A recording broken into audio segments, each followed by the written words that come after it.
By now, you should be very capable of asking these three questions.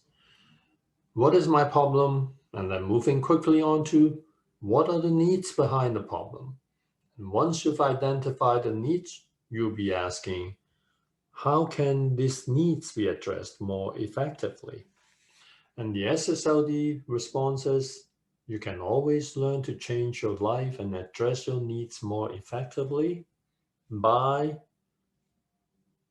systematically learning and developing strategies and skills. And how do you do that? Well, you do that by pursuing change in 6 domains.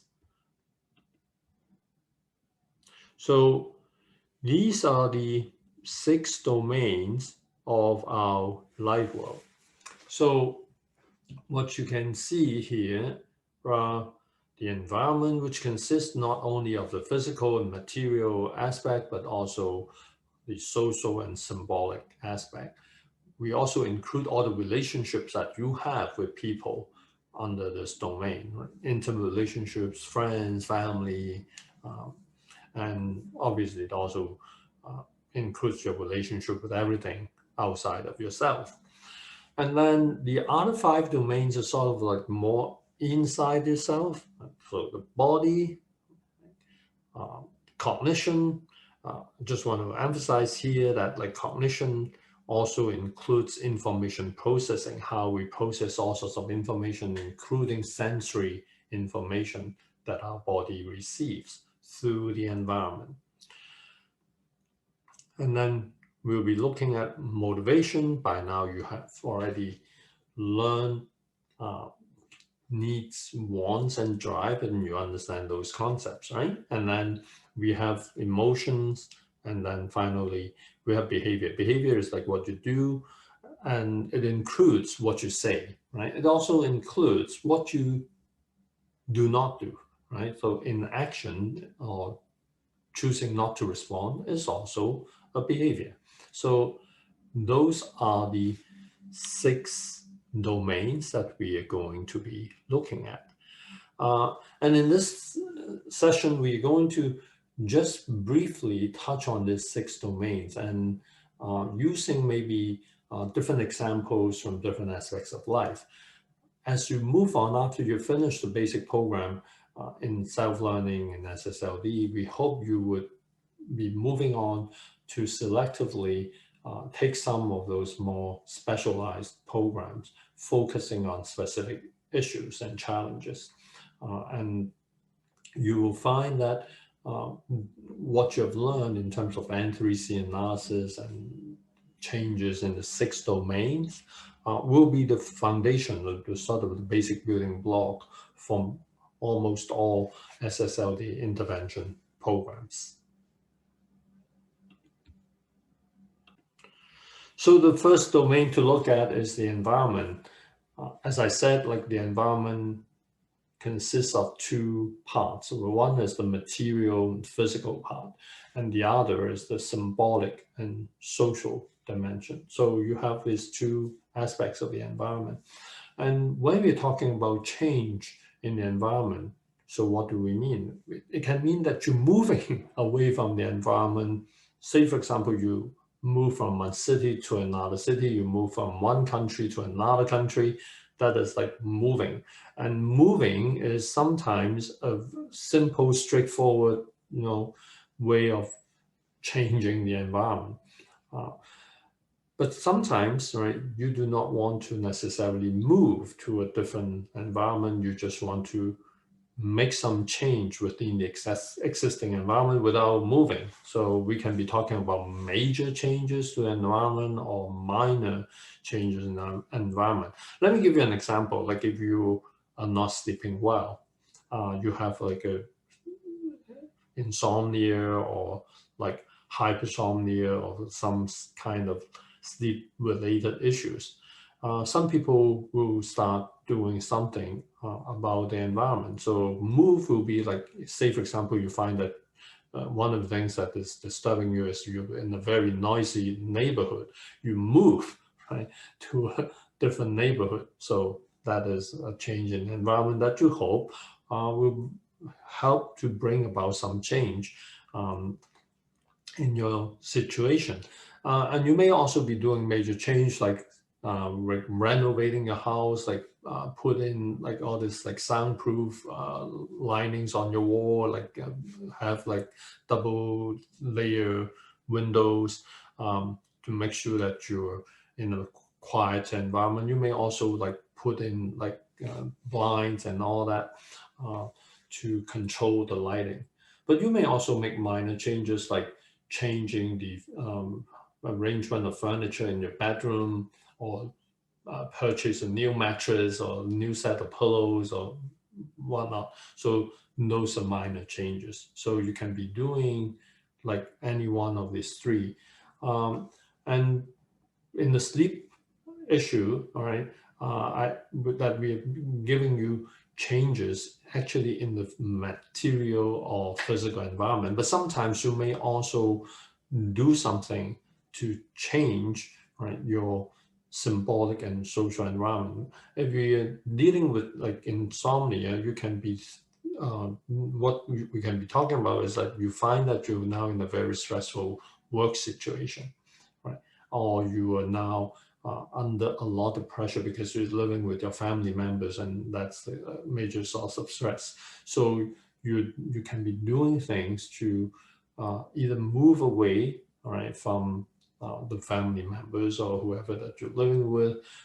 You can also be making changes in the relationship or the living arrangement, or you can be making minor changes in the living arrangement, such as like negotiating some ground rules, some contract with whoever you're sharing your living space with. So that would be, you know, bringing about changes in your social, symbolic side of your environment.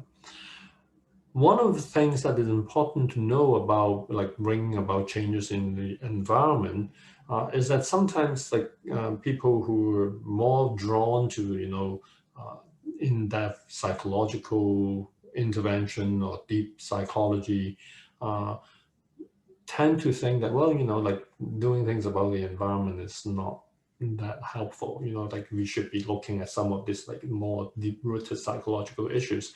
But I just want to say this, like doing something about the environment has important psychological implications as well. Like once you start doing something like actively, like, you know, like cleaning up the clutter in your house, or, you know, even, you know, buying new furniture, the action itself, like it can reduce pessimism and passivity. Well, I'm doing something about it. I'm not helpless. I'm not sitting there not doing anything.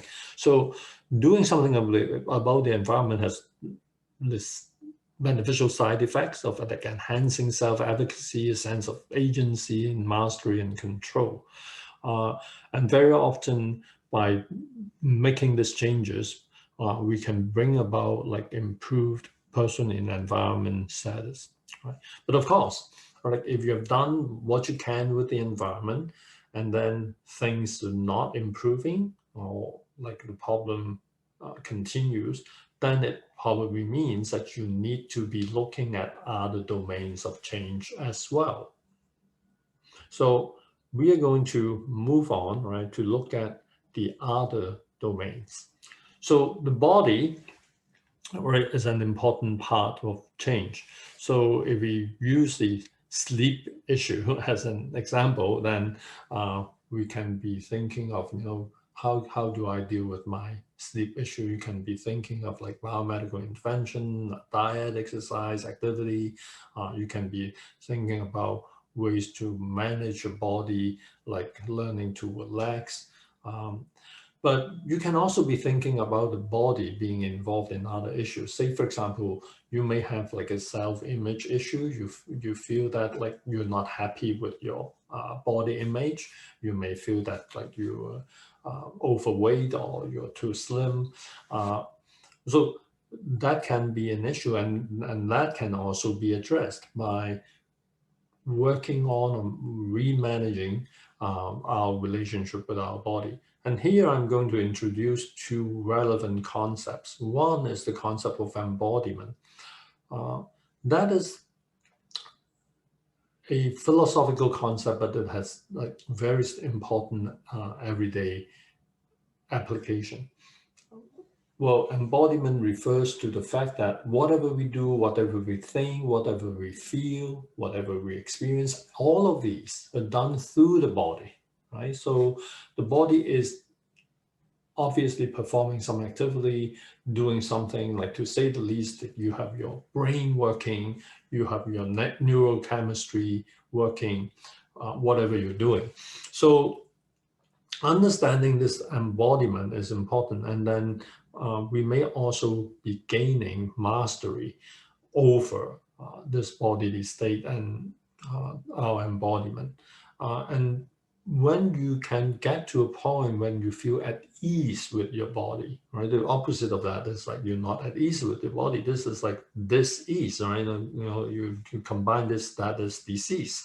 So that is sort of an ideal state that we want everyone to get to. I just want to use another example now, like other than like insomnia.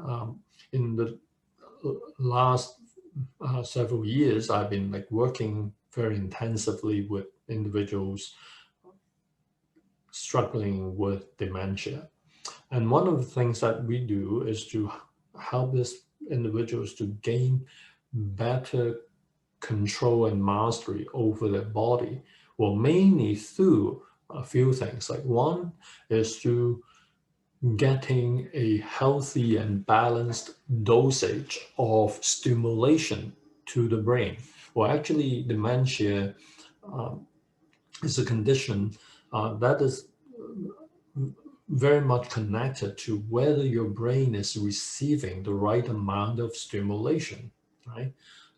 Too much, you'll be overwhelmed, but like the problem for most people is not getting too much, but not getting enough stimulation, including stimulation that are proprioceptive, meaning stimulation that is generated by the body itself, by your own movement. So, well, in everyday English, it is the activity. If you have enough activity, then your body will be experiencing a healthy dosage of stimulation. So if you're not, you're just sitting there staring at the TV screen or like staring out the window, you're not getting enough stimulation and activity. And another important part of like stimulation activity is like our body actually needs to be interacting with other bodies, right? So there's opportunity to move into some kind of interpersonal synchronization is important for the healthy functioning of the brain and the entire body system. So in my own work with dementia, I have actually gained a better understanding of how the body works and how the body connects with our mind, and how by doing things differently with the body, we can actually bring about very significant psychological and emotional change. So that is another example about body and understanding embodiment, meaning that even someone is suffering from severe dementia, getting the body to move, to do certain things, or getting the body exposed to the appropriate combination of stimulation, activity, and interpersonal interaction is very, very essential to maintaining the healthy functioning and development of the brain. And then we coming to another important point that I would like talk about in more detail with another slide. That is like, we do not actually always have a naturally positive relationship with our body. We actually have to learn, and sometimes we have to unlearn certain unhealthy relationship with our body. So that is moving from a state of dis-ease to being at ease with our body. We can be subjected to all sorts of negative narratives about the body. and then we will be like not liking our body. We're treating our body as if it is not part of us. We hate our body, or we try to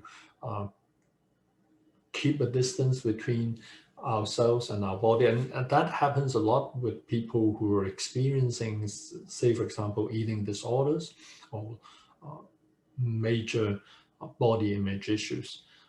We look at the body as outside, as other, as object. It is not me. I do not feel comfortable in this body. Another example that we can think of is like people who are having transsexual